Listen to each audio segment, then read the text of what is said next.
सोमवार का दिन भगवान भोलेनाथ का सबसे पावन और प्रिय दिन माना जाता है। कहा जाता है कि जो भक्त इस शुभ दिन सच्चे मन और श्रद्धा के साथ शिव कथा सुनता है, उसके जीवन के कष्ट धीरे धीरे अपने आप दूर होने लगते हैं। हम सभी के जीवन में कभी न कभी ऐसा समय आता है जब मन परेशान होता है, रास्ते समझ में नहीं आते और चारों तरफ से समस्याएं ही समस्याएं दिखाई देती हैं। ऐसे समय में अगर कोई सच्चा सहारा बनता है तो वो हैं हमारे भोलेनाथ, हमारे महादेव। आज हम आप सभी के लिए भगवान शिव की एक ऐसी दिव्य और पावन कथा लेकर आए हैं जो मन को शांति देती है, नकारात्मकता को दूर करती है और जीवन में नई सकारात्मक ऊर्जा का संचार करती है। शिव कथा केवल कहानी नहीं होती, ये एक अनुभव होती है, एक ऐसा मार्ग होता है जो हमें धैर्य, विश्वास और आत्मिक शक्ति की ओर ले जाता है। तो आइए मन को शांत कीजिए, दिल से ओम नमः शिवाय का स्मरण कीजिए और भोलेनाथ की इस दिव्य लीला में प्रवेश कीजिए। लेकिन दर्शक बंधु, सोमवार व्रत की कथा शुरू करने से पहले हम आपको एक अत्यंत गंभीर और महत्वपूर्ण बात बताना चाहते हैं, जिसे हमारे प्राचीन धर्म ग्रंथ गरुड़ पुराण में स्पष्ट रूप से कहा गया है कि कोई भी व्रत हो, कोई भी कथा हो या कोई भी धार्मिक सीख, अगर उसे बीच में छोड़ दिया जाए तो वह केवल पुण्य से वंचित होना नहीं है, बल्कि वह पाप की श्रेणी में भी आ सकता है। क्योंकि अधूरी कथा और अधूरा व्रत मन में संदेह, भ्रम और अधूरा सत्य छोड़ देता है, और यही अधूरा सत्य कई बार व्यक्ति को सही मार्ग से भटका देता है। सोमवार व्रत केवल उपवास का नाम नहीं है, यह भगवान भोलेनाथ से जुड़ने का एक आध्यात्मिक माध्यम है। जब हम पूरी श्रद्धा और विश्वास के साथ इसकी कथा को सुनते हैं, तभी इसका पूर्ण फल हमें प्राप्त होता है। इसलिए हम आपसे विनम्र निवेदन करते हैं कि आज की इस सोमवार व्रत की पावन कथा को पूरा श्रद्धा भाव से सुनें, क्योंकि यह केवल एक कहानी नहीं, बल्कि जीवन का दर्पण है, जिसमें हम अपने कर्मों, अपने दोषों और अपने भविष्य का प्रतिबिंब देख सकते हैं। हो सकता है इस कथा का कोई एक शब्द, कोई एक प्रसंग आपके जीवन की किसी बड़ी समस्या का समाधान बन जाए, आपको गलत मार्ग से बचा ले और भोलेनाथ की कृपा से आपको सही दिशा दिखा दे। और यदि आप एक सच्चे शिव भक्त और सनातनी हैं, तो यह आपका भी धर्म है कि ऐसे पावन संदेशों को केवल अपने तक सीमित न रखें, बल्कि उन्हें अधिक से अधिक शिव भक्तों तक पहुंचाए, ताकि भोलेनाथ की कृपा हर घर, हर मन और हर जीवन तक पहुंच सके। तो आइए श्रद्धा, विश्वास और ओम नमः शिवाय के जाप के साथ सोमवार व्रत की इस दिव्य कथा की शुरुआत करते हैं। प्राचीन काल की बात है। अवंतिका नगरी में राजा विक्रमादित्य राज किया करते थे।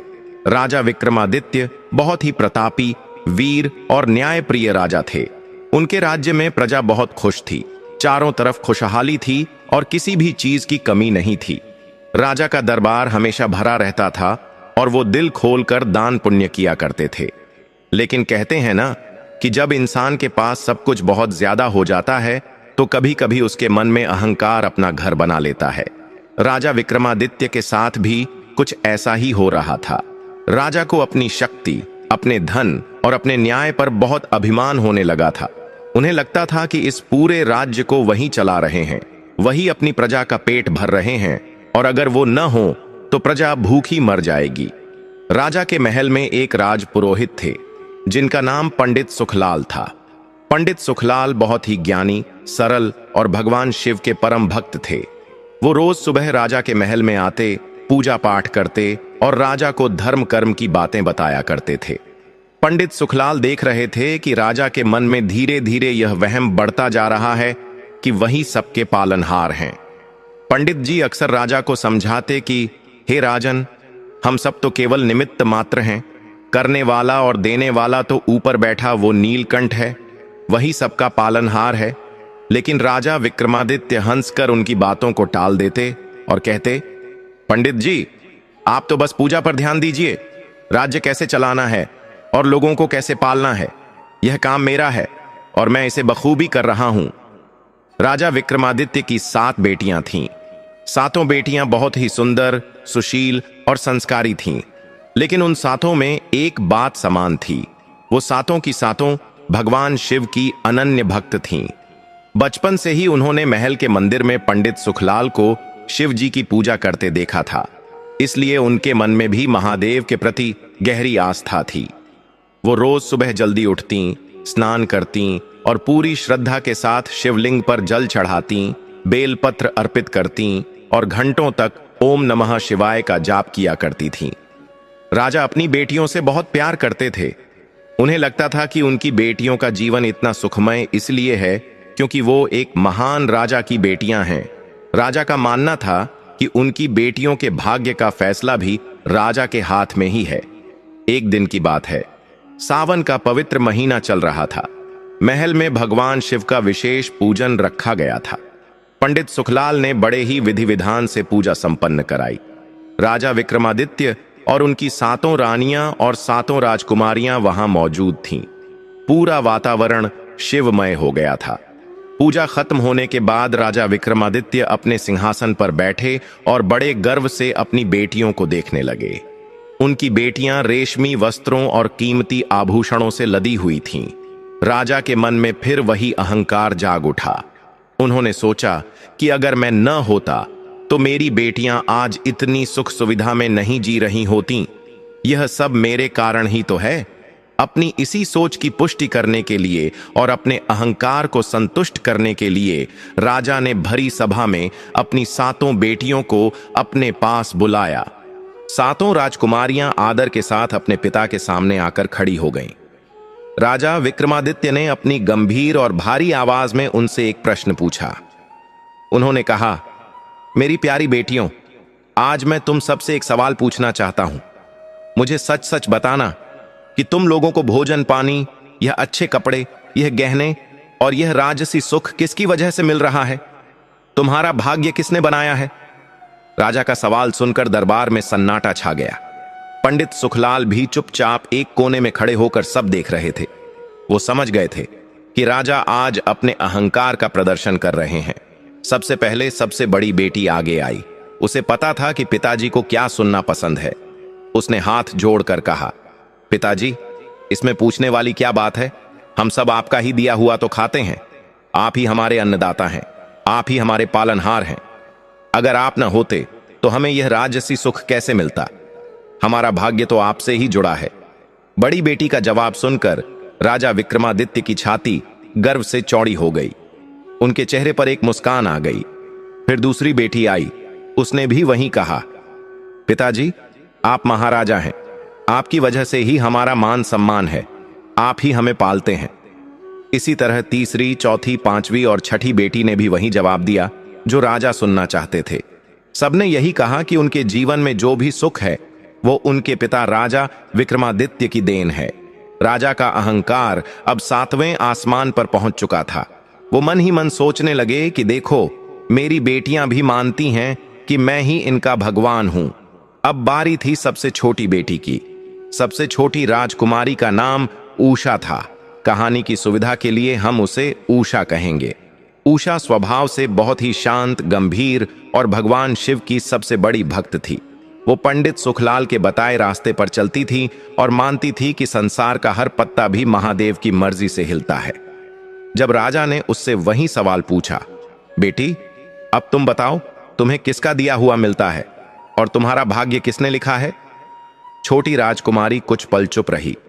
उसने अपनी आंखें बंद की, मन ही मन अपने आराध्य भोलेनाथ को याद किया और फिर बड़ी निर्भीकता से अपनी आंखें खोली। उसने राजा की आंखों में देखते हुए शांत स्वर में कहा, पिताजी, आप मेरे पिता हैं।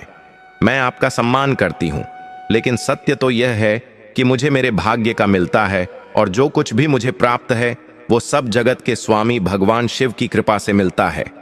आप तो केवल एक माध्यम हैं, देने वाले तो मेरे भोलेनाथ हैं। हर जीव अपने कर्मों का फल भोगता है और अपने भाग्य का ही खाता है। इसमें किसी मनुष्य का कोई हाथ नहीं होता। राजकुमारी का यह जवाब सुनते ही पूरे दरबार में सन्नाटा पसर गया। राजा विक्रमादित्य की मुस्कान गायब हो गई और उनका चेहरा गुस्से से लाल हो गया। उन्हें विश्वास नहीं हो रहा था कि जिस बेटी को उन्होंने इतने लाड़ प्यार से पाला, आज उसने भरी सभा में उनके अस्तित्व को नकार दिया। राजा को लगा कि यह उनका अपमान है। पंडित सुखलाल मन ही मन राजकुमारी के साहस की प्रशंसा कर रहे थे, लेकिन वो राजा के गुस्से को भी जानते थे। राजा विक्रमादित्य ने गुस्से में गरजते हुए कहा, तूने मेरा अपमान किया है। जिन बहनों ने मेरा नाम लिया वो समझदार हैं, लेकिन तुझे लगता है कि तुझे तेरे भाग्य का मिलता है। तुझे लगता है कि वो शिव तुझे सब कुछ देता है और मैं कुछ नहीं करता। अगर तुझे अपने भाग्य और अपने भगवान पर इतना ही भरोसा है, तो आज मैं भी देखता हूं कि तेरा भाग्य तुझे कैसे बचाता है और तेरा भगवान तुझे कैसे खाना खिलाता है। राजकुमारी अभी भी शांत थी। उसने कहा, पिताजी, क्रोध न करें। सत्य कभी बदलता नहीं है। राजा हो या रंक, सबको वही मिलता है जो विधाता ने उसके लेख में लिखा होता है। राजा का गुस्सा अब नियंत्रण से बाहर हो चुका था। अहंकार जब चोट खाता है तो वो विवेक को खत्म कर देता है। राजा ने उसी वक्त एक कठोर निर्णय लेने का फैसला किया।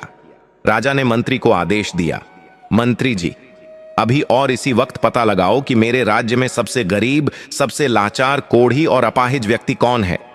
मैं अपनी इस घमंडी बेटी का विवाह उस भिखारी से करवाऊंगा। मैं भी तो देखूं कि इसका भाग्य इसे महलों में कैसे रखता है और इसका शिव इसे कैसे सुख देता है। जब यह दर दर की ठोकरें खाएगी, तब इसे समझ आएगा कि बाप का दिया खाती थी या अपने भाग्य का। रानियों ने राजा को रोकने की कोशिश की, बड़ी बहनों ने भी विनती की, लेकिन राजा ने किसी की एक न सुनी। पंडित सुखलाल ने भी आगे बढ़कर कहा, राजन, अनर्थ मत कीजिए। क्रोध में लिया गया निर्णय हमेशा विनाश का कारण बनता है। बच्ची है, नादानी में बोल गई होगी। लेकिन राजा ने हाथ उठाकर पंडित जी को भी चुप रहने का इशारा कर दिया। राजा के आदेश पर सैनिक पूरे राज्य में सबसे दीनहीन व्यक्ति को खोजने निकल पड़े। काफी ढूंढने के बाद उन्हें नगर के बाहर एक टूटी फूटी झोपड़ी के पास एक कोढ़ी भिखारी मिला। उस आदमी की हालत बहुत खराब थी। उसके शरीर पर घाव थे, कपड़े फटे हुए थे और वो चलने फिरने में भी असमर्थ था। सैनिक उसे पकड़कर दरबार में ले आए। उसे देखकर सबने अपनी नाक पर कपड़ा रख लिया। उससे इतनी दुर्गंध आ रही थी। राजा विक्रमादित्य ने अपनी छोटी बेटी की तरफ इशारा करते हुए कहा, देख, यह है तेरा भाग्य। मैं तेरा विवाह अभी इसी वक्त इस कोढ़ी से करवाऊंगा। अब तू इसके साथ जंगल में रहेगी और अपना भाग्य भोगेगी। देखती हूं तेरा शिव तुझे कैसे बचाता है। छोटी राजकुमारी की आंखों में एक आंसू भी नहीं था। उसने इसे भी शिव जी की मर्जी माना। उसने मन ही मन सोचा कि शायद भोलेनाथ मेरी परीक्षा लेना चाहते हैं। उसने सिर झुकाकर पिता का आदेश स्वीकार कर लिया। उसी समय भरी सभा में बिना किसी बाजे गाजे के राजा ने अपनी सबसे प्यारी और सुंदर राजकुमारी का हाथ उस बीमार कोढ़ी के हाथ में दे दिया। यह दृश्य देखकर पत्थर दिल इंसान का भी दिल पसीज जाए, लेकिन राजा के अहंकार ने उसकी आंखों पर पट्टी बांध रखी थी। विवाह संपन्न हो चुका था। अग्नि के 7 फेरे लेकर वह कोढ़ी अब राजकुमारी का पति बन चुका था। पूरे दरबार में एक अजीब सी खामोशी छाई हुई थी। रानियां रो रही थीं और दासियां अपनी आंसुओं को छिपाने की कोशिश कर रही थीं, लेकिन राजा विक्रमादित्य के चेहरे पर अभी भी अहंकार का भाव था। उन्हें लग रहा था कि उन्होंने अपनी बेटी को एक ऐसा सबक सिखाया है जिसे दुनिया सदियों तक याद रखेगी। राजा ने अपने सिंहासन से उठकर कठोर आवाज में कहा, जाओ पुत्री, अब यह महल तुम्हारा घर नहीं है। आज से वही कोढ़ी तुम्हारा पति है और वही तुम्हारी दुनिया है। अब तुम जानो और तुम्हारा भाग्य जाने। देखते हैं कि जंगलों में पत्थरों पर सोते हुए और रूखा सूखा खाते हुए तुम्हें अपना यह राजमहल याद आता है या नहीं। और हां, महल से जाते वक्त तुम अपने साथ कोई भी कीमती वस्तु, आभूषण या धन नहीं ले जा सकती। तुम उसी हाल में जाओगी जैसे तुम इस वक्त खड़ी हो। राजकुमारी ने एक बार फिर अपने पिता के सामने सिर झुकाया। उसने पलटकर अपनी मां और बहनों की तरफ देखा, जिनकी आंखों में बेबसी थी। मां कुछ कहना चाहती थी, अपनी बेटी को गले लगाना चाहती थी, लेकिन राजा के डर से वह अपनी जगह से हिल भी न सकी। राजकुमारी समझ गई कि अब यहां रुकने का कोई अर्थ नहीं है। उसने मन ही मन भगवान शिव को प्रणाम किया और आगे बढ़कर अपने पति उस कोढ़ी का हाथ थाम लिया। उस कोढ़ी के हाथ में मवाद भरा था, उंगलियां गल रही थीं, लेकिन राजकुमारी के चेहरे पर घृणा की एक लकीर भी नहीं थी। उसने बड़े ही सम्मान के साथ उसे सहारा दिया और कहा, चलिए स्वामी, अब हमें प्रस्थान करना चाहिए। धीरे धीरे कदम बढ़ाते हुए वे दोनों राजमहल के मुख्य द्वार की ओर बढ़ने लगे। जिस राजकुमारी के लिए कभी फूलों की सेज बिछाई जाती थी, आज वह नंगे पांव पत्थरों वाले रास्ते पर चल रही थी। महल के कर्मचारी, पहरेदार और नगर के लोग यह दृश्य देख रहे थे। सबकी जुबान पर बस एक ही बात थी कि राजा ने अपने अहंकार में आकर बहुत बड़ा पाप कर दिया है। एक पिता इतना निष्ठुर कैसे हो सकता है? लेकिन राजकुमारी का हौसला देखकर सब हैरान थे। वह ऐसे चल रही थी जैसे वह किसी वनवास पर नहीं बल्कि किसी तीर्थ यात्रा पर जा रही हो। महल का विशाल द्वार पार करके वे नगर की सड़क पर आ गए। धूप बहुत तेज थी। कोढ़ी पति के लिए चलना बहुत मुश्किल हो रहा था। उसके पैरों में घाव थे और शरीर बहुत कमजोर था। वह हर 2 कदम चलकर हांफने लगता था। राजकुमारी ने यह देखा तो उसने अपनी रेशमी साड़ी का पल्लू फाड़ा और पास ही के एक प्याऊ से उसे गीला करके अपने पति के माथे का पसीना पोंछा। उसने कोढ़ी से कहा, स्वामी, आप चिंता न करें। आप मेरा हाथ पकड़कर चलिए। अपना पूरा भार मुझ पर डाल दीजिए। हम धीरे धीरे नगर की सीमा पार कर लेंगे। चलते चलते कोढ़ी की आंखों में आंसू आ गए। उसने रुंधे गले से राजकुमारी से कहा, हे देवी, मैंने तो अपने पिछले जन्म में न जाने कौन से पाप किए होंगे जो मुझे यह कोढ़ हुआ और मैं दर दर की ठोकरें खा रहा था। लेकिन तुम्हारा क्या कसूर था? तुम तो महलों की रानी थी। तुम्हारे पिता ने गुस्से में आकर तुम्हें मेरे जैसे नर्क समान जीवन जीने वाले इंसान के साथ बांध दिया। मुझे बहुत ग्लानि हो रही है।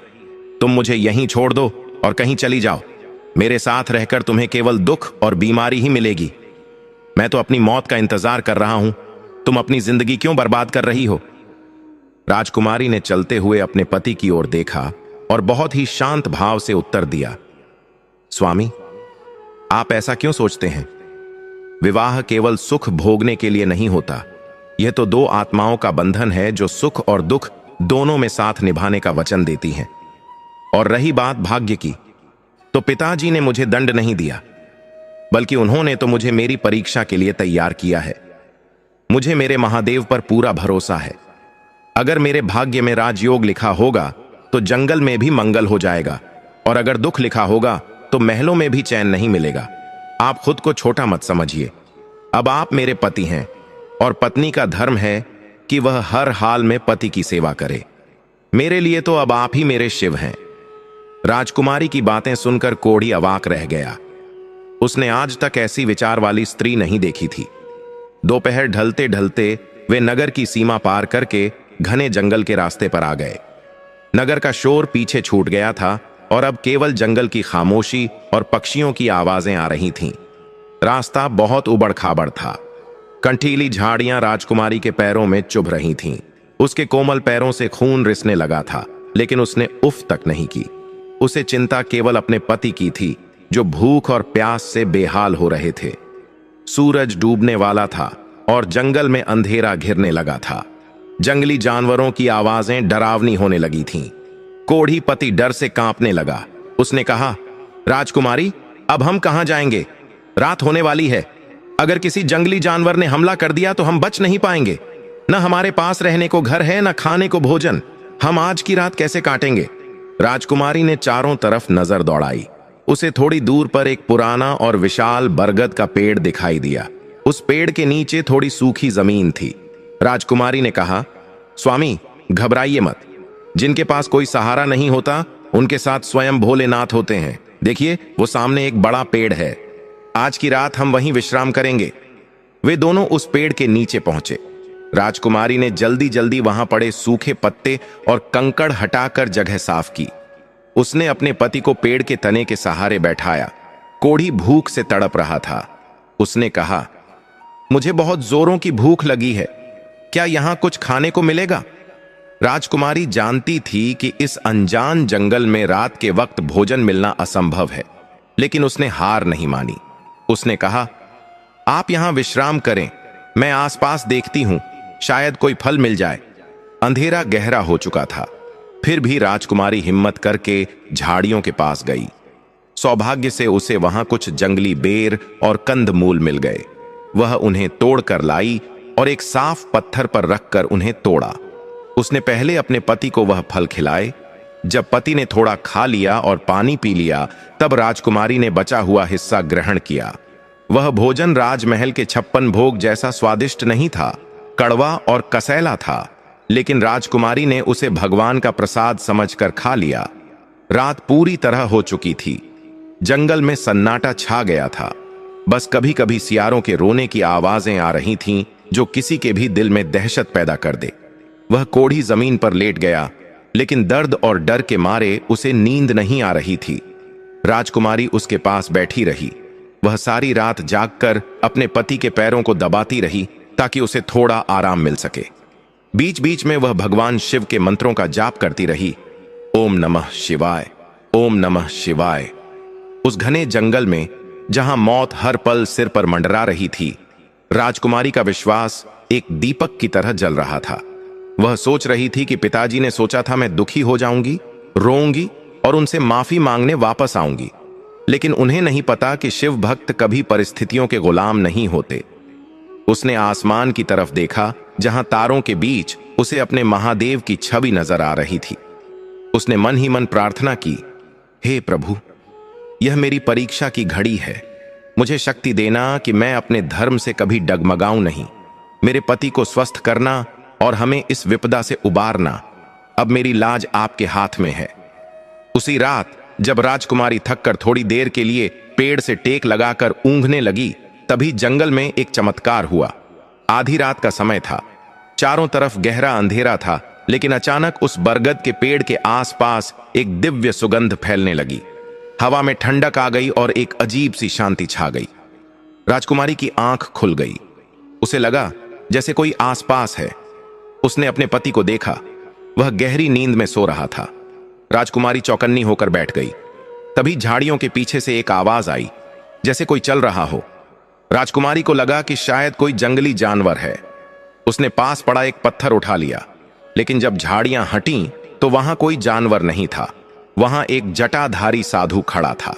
उस साधु के चेहरे पर इतना तेज था कि अंधेरे में भी वहां रोशनी सी लग रही थी। उसके हाथ में एक कमंडल और त्रिशूल था। साधु ने राजकुमारी को देखकर एक सौम्य मुस्कान के साथ कहा, पुत्री, इस घोर जंगल में आधी रात को तुम अकेली इस रोगी के साथ क्या कर रही हो? यह स्थान मनुष्यों के लिए सुरक्षित नहीं है। तुम कौन हो और किस विपदा ने तुम्हें यहां पहुंचाया है? राजकुमारी ने साधु को देखा तो उसके मन का सारा डर खत्म हो गया। उसे लगा जैसे वह इस साधु को जानती है, जैसे कोई अपना मिल गया हो। उसने तुरंत खड़े होकर साधु को प्रणाम किया और हाथ जोड़कर कहा, महाराज, मैं उज्जैन के राजा विक्रमादित्य की पुत्री हूं। कर्मों के खेल ने और मेरे भाग्य ने मुझे यहां पहुंचा दिया है। ये मेरे पति हैं जो अस्वस्थ हैं। मेरे पिता ने क्रोध में आकर मेरा विवाह इनसे करा दिया है। अब यह जंगल ही हमारा घर है और ये वृक्ष ही हमारी छत है। हम तो बस भोलेनाथ के भरोसे यहां बैठे हैं। साधु ने राजकुमारी की बात सुनी और हंस पड़े। उनकी हंसी में एक गजब की खनक थी। साधु ने कहा, वाह पुत्री, तेरी भक्ति और तेरा साहस देखकर मैं प्रसन्न हूं। लोग सुख में भगवान को याद करते हैं और दुख में कोसते हैं, लेकिन तूने दुख में भी अपने विश्वास को नहीं छोड़ा। तेरा पिता अज्ञानी है जो अपनी शक्ति पर घमंड करता है, लेकिन उसे यह नहीं पता कि असली शक्ति महलों में नहीं बल्कि भक्ति में होती है। साधु ने अपने कमंडल से थोड़ा जल निकाला और राजकुमारी की ओर बढ़ाते हुए कहा, ले पुत्री, यह जल पी ले। यह तेरी थकान मिटा देगा। और चिंता मत कर, जिस पर महाकाल की छाया हो उसका काल भी कुछ नहीं बिगाड़ सकता। आज की रात निर्भय होकर सो जाओ। सुबह होते ही तुम्हें तुम्हारे भाग्य का नया रूप देखने को मिलेगा। राजकुमारी ने बड़ी श्रद्धा से वह जल लिया। जैसे ही उसने वह जल पिया, उसे लगा जैसे उसके शरीर में नई ऊर्जा आ गई हो। उसकी सारी थकान, पैरों का दर्द और मन की चिंता एक पल में गायब हो गई। उसने साधु को धन्यवाद देने के लिए सिर उठाया, लेकिन यह क्या, वहां कोई नहीं था। वह साधु पलक झपकते ही अंतर्ध्यान हो गया था। राजकुमारी हैरान रह गई। वह समझ गई कि यह कोई साधारण साधु नहीं था। क्या स्वयं भोलेनाथ उसकी रक्षा करने आए थे या उनका कोई दूत था? इस घटना ने राजकुमारी के विश्वास को और पक्का कर दिया। उसने अपने पति के पास वापस जाकर देखा। वह अभी भी सो रहा था, लेकिन उसके चेहरे पर अब दर्द के भाव नहीं थे। वह बड़ी शांति से सो रहा था। राजकुमारी ने भी अब निश्चिंत होकर सोने का फैसला किया। उसने जमीन पर अपना आंचल बिछाया और लेट गई। जंगल अब उसे डरावना नहीं लग रहा था, बल्कि उसे ऐसा लग रहा था जैसे वह भगवान की गोद में सो रही हो। सुबह जब सूरज की पहली किरण जंगल में पड़ी तो पक्षियों की चहचहाहट से राजकुमारी की आंख खुली। उसने उठकर देखा कि उसका पति अभी भी सो रहा है। उसने सोचा कि नदी से पानी ले आऊं ताकि पति के उठने पर उन्हें मुंह हाथ धुला सकूं। वह पास ही बह रही एक छोटी नदी की ओर चल पड़ी। सुबह की ताजी हवा और प्रकृति की सुंदरता देखकर उसका मन शांत था। उसने नदी में स्नान किया, सूर्य को जल चढ़ाया और शिव जी की स्तुति की। जब वह पानी लेकर वापस लौटी तो उसने देखा कि उसका पति उठकर बैठा है और बड़े आश्चर्य से अपने हाथों को देख रहा है। राजकुमारी घबरा गई कि कहीं उनकी तबीयत और ज्यादा तो खराब नहीं हो गई। वह दौड़कर उनके पास गई और बोली, स्वामी, क्या हुआ? आप ठीक तो हैं? आपको कहीं दर्द तो नहीं हो रहा? कोढ़ी पति ने अपनी पत्नी की ओर देखा। उसकी आंखों में आंसू थे, लेकिन ये दुख के आंसू नहीं थे। उसने अपनी आवाज में एक कंपन के साथ कहा, उषा, देखो, मेरे हाथों को देखो। कल रात तक जिन उंगलियों से खून और मवाद बह रहा था, आज वहां का घाव सूख रहा है। मुझे शरीर में वो जलन और दर्द महसूस नहीं हो रहा जो बरसों से मुझे सोने नहीं देता था। ये कैसे हुआ? कल रात उस साधु ने क्या किया था? या यह तुम्हारे लाए उस जल का चमत्कार है? राजकुमारी ने पास जाकर देखा तो सचमुच उसके पति के घाव भरने लगे थे। जो बीमारी लाइलाज थी, उसमें केवल एक रात में इतना सुधार चमत्कार ही था। राजकुमारी की आंखों से खुशी के आंसू बह निकले। उसने आकाश की ओर हाथ जोड़कर कहा, हे महादेव, आपकी लीला अपरंपार है। आप ही वैद्य हैं, आप ही दवा हैं। आपने मेरी लाज रख ली। उसने अपने पति से कहा, स्वामी, यह मेरे भोलेनाथ की कृपा है। उन्होंने दिखा दिया है कि वे अपने भक्तों को कभी अकेला नहीं छोड़ते। अब आप जल्दी ही पूरी तरह स्वस्थ हो जाएंगे। हमारा बुरा वक्त अब खत्म होने वाला है। इस तरह जंगल में उनका पहला दिन एक नई उम्मीद के साथ शुरू हुआ। लेकिन परीक्षा अभी खत्म नहीं हुई थी। अभी तो उन्हें यह साबित करना था कि बिना किसी सहारे के, केवल मेहनत और भाग्य के बल पर जीवन कैसे जिया जाता है। राजकुमारी ने तय किया कि वह अब यहां हाथ पर हाथ रखकर नहीं बैठेगी, बल्कि अपने भाग्य का निर्माण खुद करेगी। उस सुबह जंगल में एक नई ऊर्जा थी। राजकुमारी उषा और उसके पति के मन में अब निराशा की जगह आशा ने ले ली थी। पति के घावों में सुधार देखकर राजकुमारी का विश्वास अटल हो गया था कि महादेव उनके साथ हैं। लेकिन जीवन की चुनौतियां अभी खत्म नहीं हुई थीं। पेट भरने के लिए और सिर छिपाने के लिए अभी भी कड़ा संघर्ष बाकी था। राजकुमारी जानती थी कि केवल प्रार्थना से काम नहीं चलेगा, कर्म करना भी उतना ही जरूरी है। राजकुमारी ने अपने पति को एक सुरक्षित जगह पर बैठाया और कहा, स्वामी, अब आप यहां आराम करें। मैं जंगल से कुछ लकड़ियां और पत्तियां इकट्ठा करती हूं। हमें रहने के लिए एक छोटी सी झोपड़ी बनानी होगी। हम कब तक इस खुले आसमान के नीचे सोएंगे? धूप और बारिश से बचने के लिए एक छत का होना बहुत जरूरी है। कोढ़ी पति ने अपनी लाचारी पर आंसू बहाते हुए कहा, हे देवी, मैं कितना बदनसीब हूं। एक पति का धर्म होता है अपनी पत्नी को घर बनाकर देना, उसकी रक्षा करना। लेकिन देखो, आज उल्टी गंगा बह रही है। तुम जो महलों की रानी हो, नाजुक हो, तुम मेरे लिए घर बनाने जा रही हो और मैं यहां अपाहिज बनकर बैठा हूं। मुझे खुद पर बहुत शर्म आ रही है। राजकुमारी ने मुस्कुराते हुए उत्तर दिया, शर्म कैसी स्वामी? गृहस्थी की गाड़ी तो पति और पत्नी दोनों के पहियों से चलती है। अगर एक पहिया कमजोर पड़ जाए तो दूसरे को ज्यादा भार उठाना ही पड़ता है। इसमें कोई छोटा या बड़ा नहीं होता। और फिर यह शरीर तो नश्वर है, असली शक्ति तो मन में होती है। आप बस मेरा हौसला बढ़ाइए, बाकी सब मैं कर लूंगी।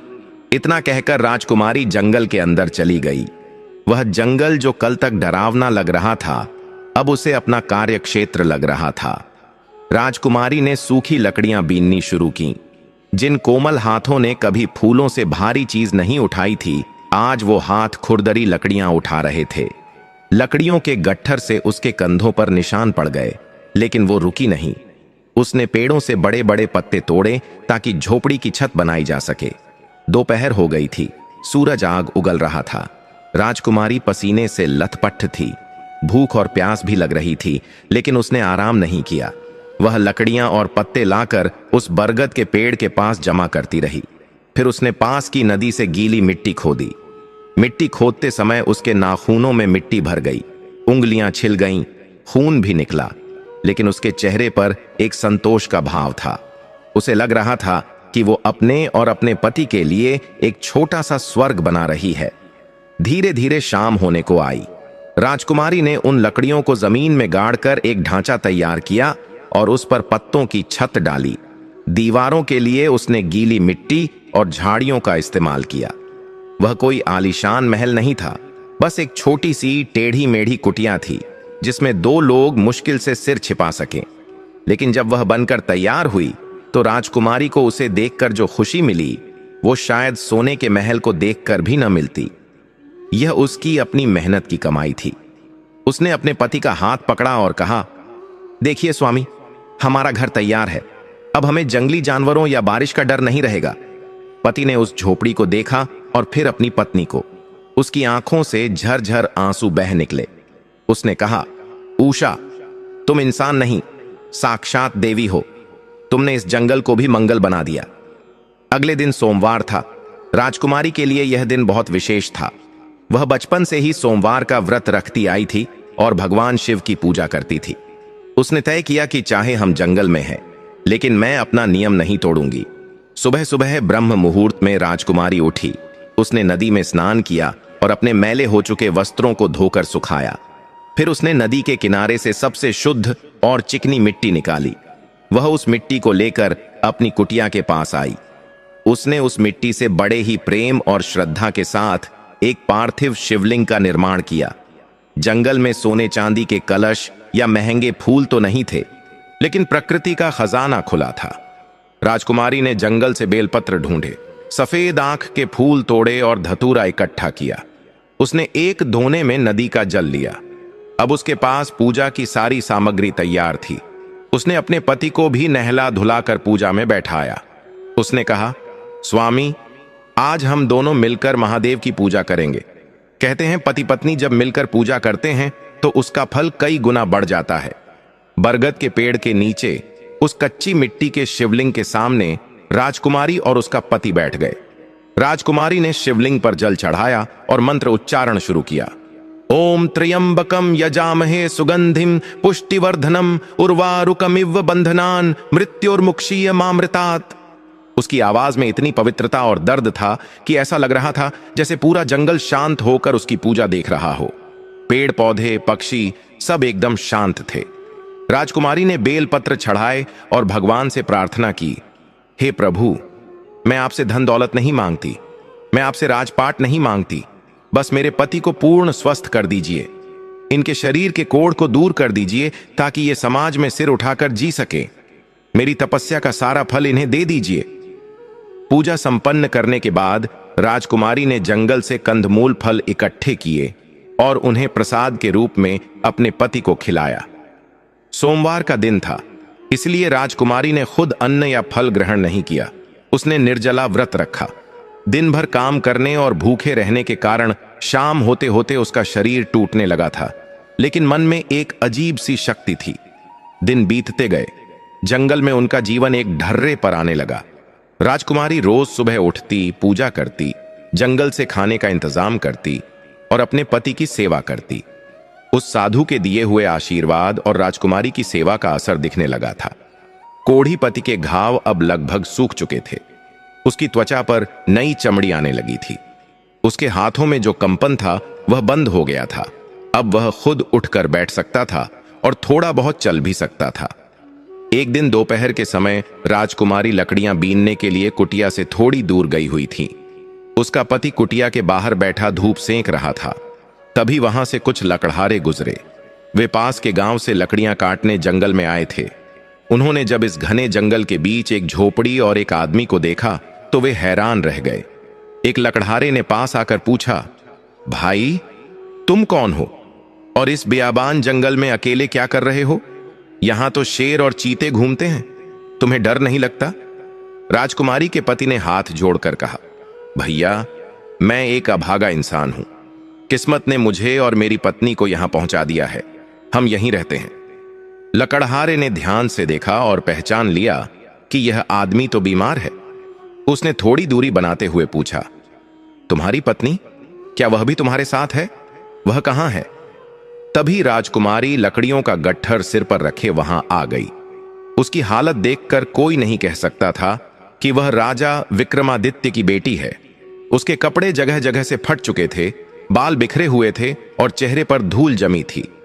लेकिन उसकी आंखों का तेज और उसकी चाल की गरिमा बता रही थी कि वह कोई साधारण स्त्री नहीं है।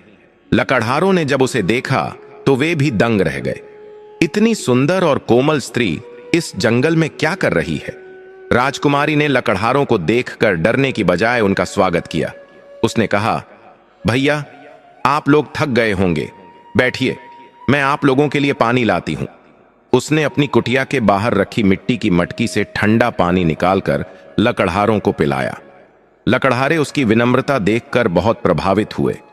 उनमें से एक बुजुर्ग लकड़हारे ने कहा, बेटी, तुम किसी कुलीन घर की लगती हो। तुम्हारे हाव भाव और बोली बता रही है कि तुम इस जंगल की नहीं हो। सच सच बताओ, तुम कौन हो? राजकुमारी ने मुस्कुराते हुए कहा, काका, पहचान और कुल तो समय के साथ बदलते रहते हैं। अभी तो मैं बस एक वनवासी हूं और अपने पति की सेवा कर रही हूं। आप लोग लकड़ियां काटने आए हैं तो उधर उत्तर दिशा की तरफ जाइएगा। वहां बहुत से सूखे पेड़ गिरे पड़े हैं। आपको मेहनत कम करनी पड़ेगी। लकड़हारे उसकी समझदारी देखकर चकित थे। पानी पीकर और धन्यवाद देकर वे चले गए। लेकिन जाते जाते वे आपस में बातें कर रहे थे। भाई, यह जोड़ी बड़ी अजीब है। वह आदमी तो बीमार और लाचार लगता है, लेकिन वह औरत साक्षात देवी जैसी है। जरूर कोई बड़ी कहानी है इनके पीछे। उन लकड़हारों के जाने के बाद राजकुमारी के पति ने कहा, उषा, आज मुझे बहुत अच्छा लगा। बहुत दिनों बाद किसी इंसान से बात हुई, वरना तो मुझे लगता था कि दुनिया ने हमें भुला दिया है। लेकिन मुझे डर है कि कहीं ये लोग गांव में जाकर हमारे बारे में बात न करें और तुम्हारे पिताजी को पता न चल जाए। राजकुमारी ने कहा, स्वामी, डरिए मत। सत्य को छिपना नहीं पड़ता, और पिताजी को पता चल भी जाए तो क्या, उन्होंने तो हमें त्याग दिया है। अब हम अपनी दुनिया खुद बना रहे हैं।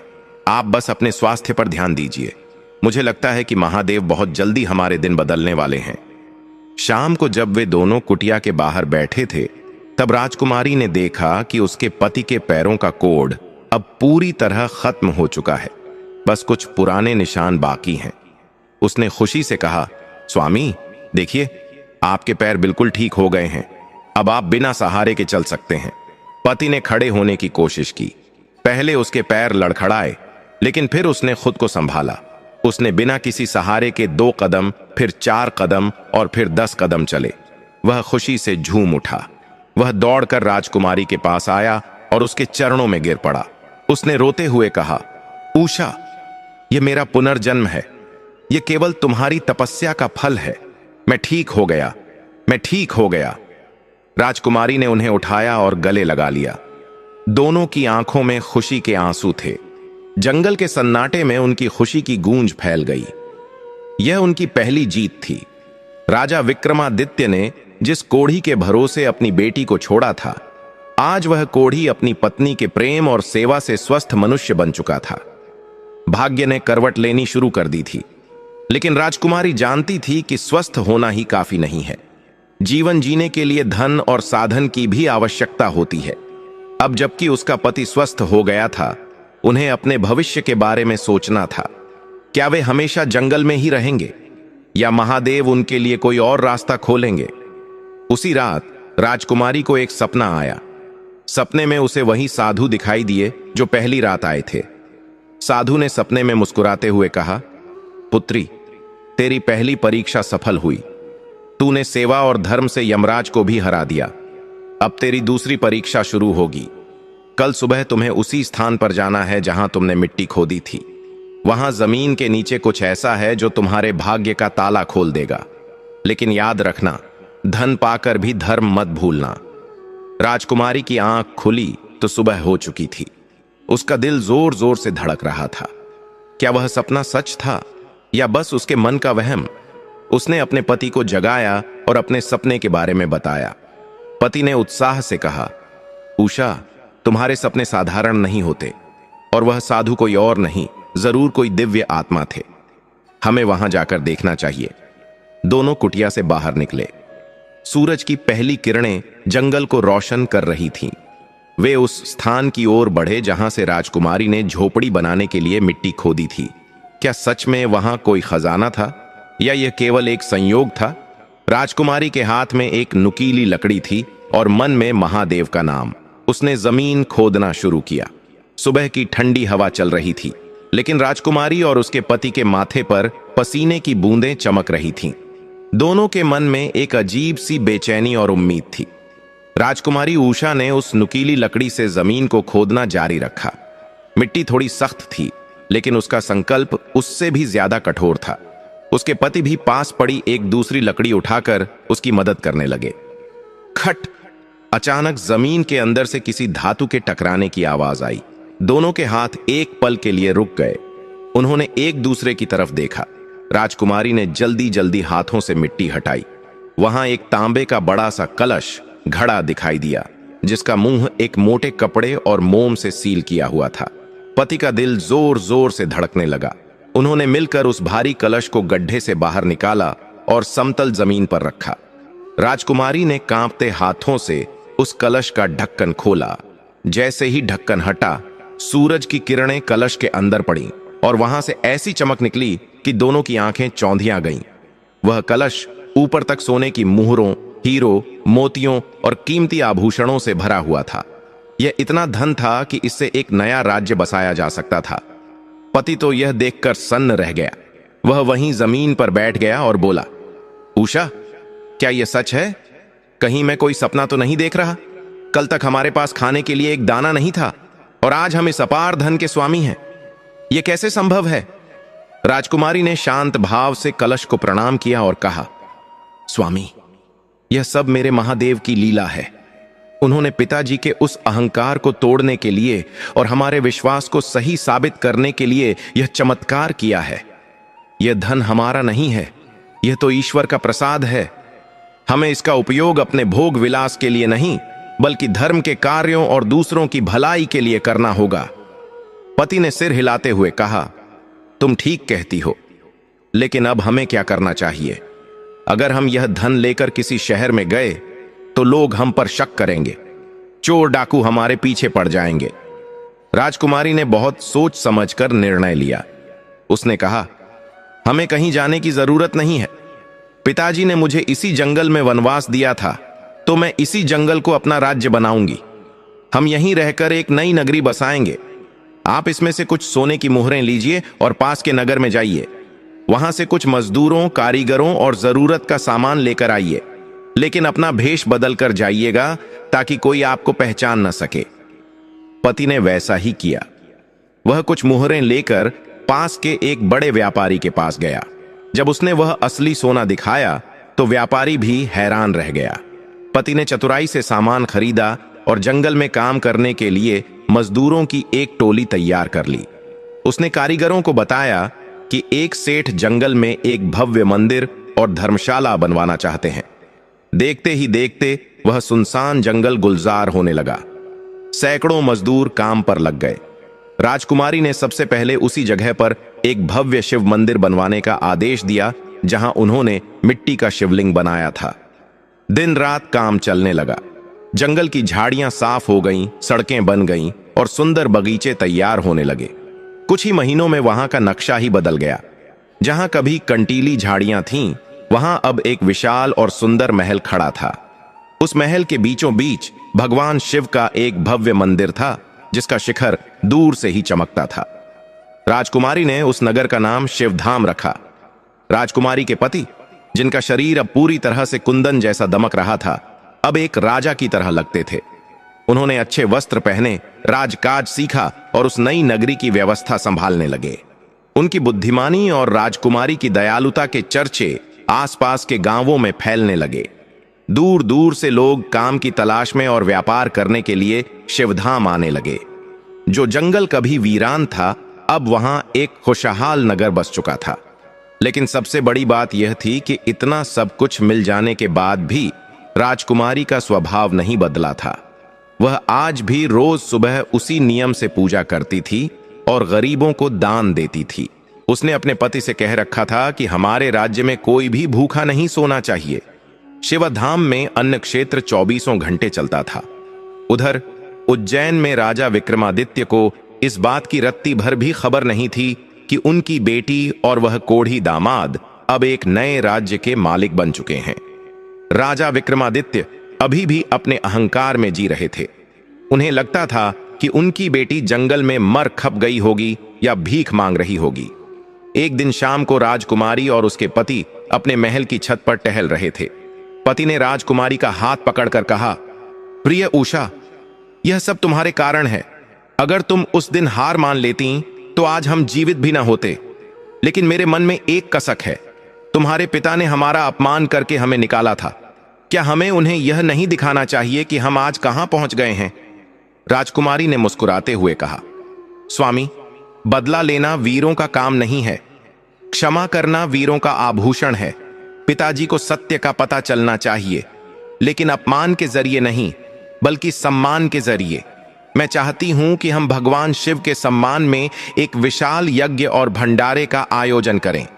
इस भंडारे में हम आसपास के सभी राज्यों के राजाओं को आमंत्रित करेंगे और विशेष रूप से उज्जैन के राजा विक्रमादित्य को भी निमंत्रण भेजेंगे। पति ने पूछा, लेकिन अगर उन्होंने हमें पहचान लिया तो? वे क्रोधित हो सकते हैं। राजकुमारी ने कहा, हम निमंत्रण पत्र में अपना नाम नहीं लिखेंगे। हम केवल इतना लिखेंगे कि शिवधाम के सेवक ने उन्हें आमंत्रित किया है। जब वे यहां आएंगे और अपनी आंखों से महादेव की महिमा देखेंगे, तब हम उनके सामने आएंगे। तब शायद उनका भ्रम टूट जाए कि भाग्य राजा बनाता है या भगवान। योजना तय हो गई। शिवधाम में एक विशाल आयोजन की तैयारी शुरू हो गई। यह कोई साधारण भंडारा नहीं था। इसमें लाखों लोगों के भोजन की व्यवस्था की गई। सोने चांदी के बर्तनों में खाना परोसने की तैयारी हुई। पूरे नगर को फूलों और दियों से सजाया गया। ऐसा वैभव तो इंद्रलोक में भी शायद ही देखने को मिलता हो। राजकुमारी ने अपने सबसे चतुर दूतों को अलग अलग राज्यों में निमंत्रण देकर भेजा। एक विशेष दूत उज्जैन भेजा गया। दूत उज्जैन के राज दरबार में पहुंचा। राजा विक्रमादित्य अपने सिंहासन पर बैठे थे। दूत ने झुककर प्रणाम किया और कहा, महाराज की जय हो। मैं पड़ोसी वन प्रदेश में नवनिर्मित नगर शिवधाम से आया हूं। वहां के स्वामी ने सावन के पवित्र माह में एक महायज्ञ और विशाल भंडारे का आयोजन किया है। उन्होंने आपको सपरिवार पधारने का आग्रह किया है। राजा विक्रमादित्य ने निमंत्रण पत्र लिया। वह सोने के पत्र पर लिखा गया था और उसमें हीरे जड़े थे। राजा देखकर चकित रह गया। उसने सोचा, यह शिवधाम कहां है और वहां का राजा इतना अमीर कौन है जो सोने के पत्र पर निमंत्रण भेज रहा है? मैंने तो आज तक ऐसे किसी राज्य का नाम नहीं सुना। राजा के मन में कौतूहल जाग उठा। उसने मंत्री से पूछा, मंत्री जी, क्या आपने इस शिवधाम के बारे में सुना है? मंत्री ने कहा, महाराज, सुना तो है कि दक्षिण के जंगलों में रातों रात एक दिव्य नगरी बसी है। वहां के राजा और रानी बहुत धर्मात्मा हैं। कहते हैं वहां साक्षात कुबेर का खजाना है। हमें वहां जरूर जाना चाहिए। इससे हमारे मैत्री संबंध भी बनेंगे और हम उस नए राज्य की ताकत का भी अंदाजा लगा पाएंगे। राजा विक्रमादित्य का अहंकार उन्हें वहां जाने के लिए प्रेरित कर रहा था। वह देखना चाहते थे कि उनसे ज्यादा अमीर और कौन हो सकता है। उन्होंने दूत से कहा, ठीक है, हम स्वीकार करते हैं। हम अपने पूरे परिवार और मंत्रियों के साथ वहां आएंगे। दूत ने वापस जाकर राजकुमारी को यह शुभ समाचार दिया। राजकुमारी बहुत खुश हुई। उसे अपने पिता से मिलने की बहुत इच्छा थी, लेकिन वह जानती थी कि यह मिलन सामान्य नहीं होगा। यह सत्य और अहंकार का सामना होगा। भंडारे का दिन आ गया। शिवधाम को दुल्हन की तरह सजाया गया था। हजारों आर्षि मुनि, गरीब और आम जनता वहां पहुंच चुकी थी। हर तरफ हर हर महादेव के जयकारे गूंज रहे थे। भोजन की सुगंध हवा में फैली हुई थी। दोपहर के समय धूल का गुब्बार उड़ता दिखाई दिया। राजा विक्रमादित्य का रथ और उनकी सेना शिवधाम की सीमा पर पहुंच चुकी थी। राजकुमारी अपने महल की ऊंची खिड़की से यह सब देख रही थी। उसके दिल की धड़कन तेज हो गई। जिस पिता ने उसे कोढ़ी के साथ धक्के मारकर निकाला था, आज वही पिता उसके मेहमान बनकर आ रहे थे। राजकुमारी ने अपने पति से कहा, स्वामी, अब आपकी परीक्षा है। आपको मुख्य द्वार पर जाकर पिताजी का स्वागत करना है, लेकिन ध्यान रहे वे आपको पहचान न पाएं। आप अपना चेहरा थोड़ा ढककर रखें और एक सेवक की भांति विनम्रता से उनका स्वागत करें। मैं रनिवास में रानियों और मेरी बहनों का स्वागत करूंगी। पति ने कहा, जैसा तुम कहो। आज विक्रमादित्य भी देखेंगे कि भाग्य क्या खेल खेलता है। राजकुमारी का पति, जो अब तेजस्वी राजा लग रहा था, उसने एक सुंदर पगड़ी पहनी जिससे उसका आधा माथा ढका था। वह अपने मंत्रियों के साथ मुख्य द्वार पर पहुंचा। जैसे ही राजा विक्रमादित्य रथ से उतरे, उन्होंने देखा कि एक बहुत ही प्रभावशाली व्यक्ति उनके स्वागत के लिए खड़ा है, लेकिन विक्रमादित्य उसे पहचान नहीं पाए। भला वे उस सड़े गले कोढ़ी में और इस सुंदर राजकुमार जैसे दिखने वाले व्यक्ति में कैसे समानता ढूंढ पाते।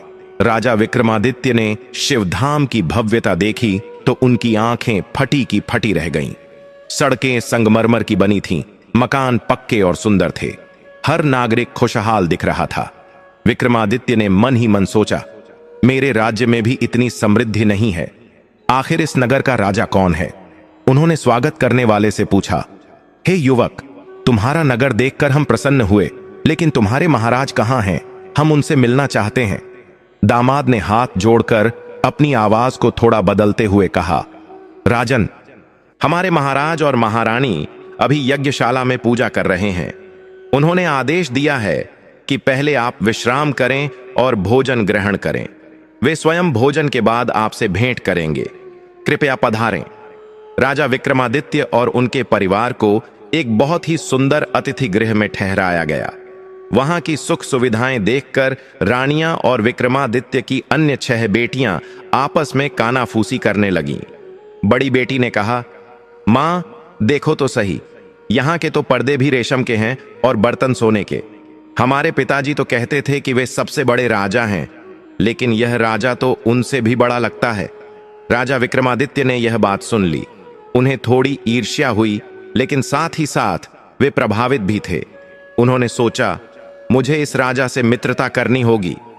उधर राजकुमारी ने रसोई में जाकर खुद अपने हाथों से अपने पिता और परिवार के लिए भोजन तैयार करना शुरू किया। वह जानती थी कि उसके पिता को क्या पसंद है। उसने खीर, पूरी और तरह तरह के व्यंजन बनाए। हर व्यंजन में उसका प्यार और श्रद्धा मिली हुई थी। जब भोजन का समय हुआ तो एक विशाल कक्ष में राजा विक्रमादित्य और उनके मंत्रियों के लिए आसन लगाए गए। सोने की थालियों में 56 भोग परोसे गए। रानियों और राजकुमारियों के लिए अलग व्यवस्था थी। राजा विक्रमादित्य भोजन करने बैठे। उन्होंने पहला कौर मुंह में डाला। स्वाद इतना अद्भुत था कि वे रुक गए। उन्हें एक जाना पहचाना स्वाद महसूस हुआ। यह स्वाद वैसा ही था जैसा उनकी छोटी बेटी उषा के हाथों के बने खाने में होता था। राजा का हाथ ठिठक गया। उन्हें अचानक अपनी छोटी बेटी की याद आ गई। उन्होंने मन ही मन सोचा, नहीं नहीं, यह कैसे हो सकता है? वह तो किसी जंगल में दुख भोग रही होगी। यह तो बस मेरा वहम है। उन्होंने अपनी सोच को झटका और खाना जारी रखा, लेकिन नियति कुछ और ही योजना बना रही थी। भोजन के बाद वह घड़ी आ गई जब राजा विक्रमादित्य को इस रहस्यमयी राज्य के स्वामियों से मिलना था। सभा सज चुकी थी। राजा विक्रमादित्य को उच्च आसन दिया गया था। तभी उद्घोषणा हुई, शिवधाम के स्वामी और स्वामिनी पधार रहे हैं। नगाड़े बजने लगे। सभी की निगाहें दरवाजे पर टिक गईं। राजा विक्रमादित्य भी उत्सुकता से देखने लगे कि आखिर कौन हैं वे भाग्यशाली लोग। तभी भारी वस्त्रों और आभूषणों से सजे धजे एक राजा और रानी ने दरबार में प्रवेश किया। रानी ने घूंघट कर रखा था। राजा का चेहरा अब खुला था। वे दोनों धीरे धीरे चलते हुए राजा विक्रमादित्य के सामने आए। राजा विक्रमादित्य उस युवक को घूर कर देख रहे थे। उन्हें उसका चेहरा कुछ कुछ याद आ रहा था, लेकिन वे याद नहीं कर पा रहे थे कि कहां देखा है। तब उस युवक ने राजा विक्रमादित्य के सामने सिर झुकाया और कहा, महाराज विक्रमादित्य, क्या आपने मुझे पहचाना? राजा विक्रमादित्य ने कहा, युवक, तुम मुझे कुछ परिचित तो लगते हो, लेकिन मैं स्मरण नहीं कर पा रहा। अपना परिचय दो। युवक ने मुस्कुराते हुए कहा, महाराज, परिचय तो समय देता है। अगर मैं कहूं कि मैं वही हूं जिसे आपने अपने राज्य का सबसे निकृष्ट और कोढ़ी इंसान मानकर अपनी बेटी सौंपी थी, तो क्या आप विश्वास करेंगे? यह सुनते ही राजा विक्रमादित्य के पैरों तले जमीन खिसक गई। पूरा दरबार सन्न रह गया। राजा ने हकलाते हुए कहा कि क्या तुम वही कोढ़ी हो? यह कैसे संभव है? वह तो मरने की कगार पर था। तभी रानी ने अपना घूंघट उठाया। सामने उषा खड़ी थी, जिसके चेहरे पर अलौकिक तेज था। उसने हाथ जोड़कर कहा, प्रणाम पिताजी। राजा विक्रमादित्य को अपनी आंखों पर विश्वास नहीं हुआ। क्या यह वही बेटी है जिसे उन्होंने नंगे पैर जंगल में निकाला था? आज वह हीरों से लदी हुई एक रानी के रूप में उनके सामने खड़ी थी। राजा विक्रमादित्य के मुंह से शब्द नहीं निकल रहे थे। उनका अहंकार, उनका गर्व, सब उस पल चकनाचूर हो गया। वे बस एक तक अपनी बेटी को देखते रहे। उषा ने आगे बढ़कर कहा, पिताजी, आपने कहा था कि भाग्य आप बनाते हैं, लेकिन देखिए, भाग्य तो महादेव बनाते हैं। आपने मुझे मिट्टी में मिलाया था, लेकिन मेरे महादेव ने उस मिट्टी को भी सोना बना दिया। दरबार में सुई गिरने जितनी शांति थी। राजा विक्रमादित्य की आंखें अपनी बेटी और दामाद पर टिकी थीं। उनके दिमाग में वह दृश्य घूम रहा था जब उन्होंने इसी बेटी को मैले कुचैले कपड़ों में एक बीमार कोढ़ी का हाथ पकड़ाकर महल से निकाल दिया था। और आज वही बेटी सोने के आभूषणों में लदी एक विशाल साम्राज्य की महारानी बनकर उनके सामने खड़ी थी। जिस कोढ़ी को देखकर लोग नाक भौं सिकोड़ते थे, आज वह साक्षात कामदेव जैसा सुंदर और तेजस्वी राजा बनकर खड़ा था। राजा का वहम, वह घमंड कि मैं ही सबका भाग्य विधाता हूं, कांच के टुकड़ों की तरह बिखर चुका था। राजा विक्रमादित्य के होंठ कांपने लगे। उनकी आंखों से पश्चाताप के आंसू बह निकले। वे अपने सिंहासन से उठे और धीरे धीरे लड़खड़ाते कदमों से अपनी बेटी की ओर बढ़े। उनका सिर शर्म से झुका हुआ था। उन्होंने कंपकंपाती आवाज में कहा, बेटी उषा, क्या यह सचमुच तुम हो? क्या मेरे महादेव ने मेरे अहंकार को चूर करने के लिए इतना बड़ा खेल रचा? मुझे अपनी आंखों पर विश्वास नहीं हो रहा है। मैंने तो तुझे नर्क में धकेला था, फिर तुझे यह स्वर्ग कैसे मिला? मैंने तो तुझे एक कोढ़ी दिया था, फिर यह देवतुल्य पति तुझे कैसे मिला? राजकुमारी उषा की आंखों में भी आंसू आ गए, लेकिन ये आंसू खुशी और संतोष के थे। उसने आगे बढ़कर अपने पिता के चरण स्पर्श किए और कहा, पिताजी, आप हैरान क्यों होते हैं? आपने वही किया जो एक अहंकारी राजा करता है, लेकिन मेरे महादेव ने वो किया जो जगत का पालनहार करता है। आपने उस दिन भरी सभा में पूछा था कि हम किसका दिया खाते हैं। मैंने तब भी कहा था और आज भी कहती हूं, हम अपने भाग्य का खाते हैं और भोलेनाथ का दिया खाते हैं। आपने मुझे महल से निकाला, लेकिन मेरे शिव ने मुझे पूरा जंगल दे दिया। आपने मुझे एक कोढ़ी पति दिया, लेकिन मेरी भक्ति और सेवा ने उस कोढ़ी के अंदर छिपे देवता को जगा दिया। पिताजी, मनुष्य केवल माध्यम है, सूत्रधार तो वो ऊपर वाला है। उषा के पति ने भी आगे बढ़कर राजा विक्रमादित्य को प्रणाम किया और कहा, महाराज, आप स्वयं को दोषी मत मानिए। यह सब विधि का विधान था। अगर आपने क्रोध में आकर मेरा विवाह राजकुमारी से न किया होता, तो शायद मैं जीवन भर उस बीमारी में सड़ता रहता और तड़प कर मर जाता। राजकुमारी का साथ पाकर ही मेरा उद्धार हुआ है। इनका विश्वास इतना प्रबल था कि साक्षात मृत्यु भी मुझसे हार गई। यह सब बाबा महाकाल की लीला है। उन्होंने आपको माध्यम बनाया ताकि मेरा शाप कट सके और राजकुमारी की भक्ति की परीक्षा हो सके। राजा विक्रमादित्य ने अपने दामाद को गले लगा लिया। वे फूट फूट कर रोने लगे। जिस दामाद को उन्होंने कभी छूना भी पसंद नहीं किया था, आज उसे गले लगाकर वे अपने पापों का प्रायश्चित कर रहे थे। उन्होंने कहा, बेटा, मुझे क्षमा कर दो। मैं शक्ति और सत्ता के नशे में अंधा हो गया था। मुझे लगता था कि मैं ही प्रजा को पाल रहा हूं, मैं ही अपनी बेटियों का भाग्य लिख रहा हूं। लेकिन आज मेरी छोटी बेटी ने मेरी आंखें खोल दी। धन्य है वो पिता जिसकी ऐसी बेटी हो। फिर राजा विक्रमादित्य अपनी बाकी 6 बेटियों और रानियों की तरफ मुड़े। वे सब भी सिर झुकाए खड़ी थीं। उनकी 6 बेटियों ने, जिन्होंने कहा था कि वे पिता का दिया खाती हैं, आज महसूस किया कि पिता की शक्ति कितनी सीमित है। उनके पिता आज एक अतिथि बनकर उस महल में खड़े थे जो उनकी छोटी बहन ने अपने भाग्य से बनाया था। राजा विक्रमादित्य ने अपनी बाकी बेटियों से कहा, देखो, ध्यान से देखो अपनी छोटी बहन को। तुम सबने मेरे अहंकार को बढ़ावा दिया था। तुम सबने कहा था कि तुम्हारा भाग्य मेरे हाथ में है, लेकिन आज सच तुम्हारे सामने है। मैं एक राजा होकर भी अपनी इस बेटी का कुछ नहीं बिगाड़ सका, और तुम सब महल में रहकर भी वैसी नहीं चमक रही हो जैसी यह जंगल में रहकर चमक रही है। याद रखना, संसार में सबसे बड़ी दौलत संतोष और ईश्वर पर भरोसा है। पंडित सुखलाल, जो राजा के साथ आए थे, वे भी यह दृश्य देख रहे थे। उनकी आंखों में चमक थी। वे आगे आए और बोले, राजन, आपको याद है मैंने उस दिन क्या कहा था? मैंने कहा था कि क्रोध में लिया गया निर्णय विनाश लाता है, लेकिन शिव भक्त के लिए वही विनाश निर्माण बन जाता है। आज सिद्ध हो गया कि जाको राखे साइयां, मार सके न कोय। उषा की तपस्या और सोमवार के व्रतों का यह फल है। जो व्यक्ति निष्काम भाव से बिना किसी लालच के महादेव की शरण में जाता है, महादेव रंक को भी राजा बना देते हैं।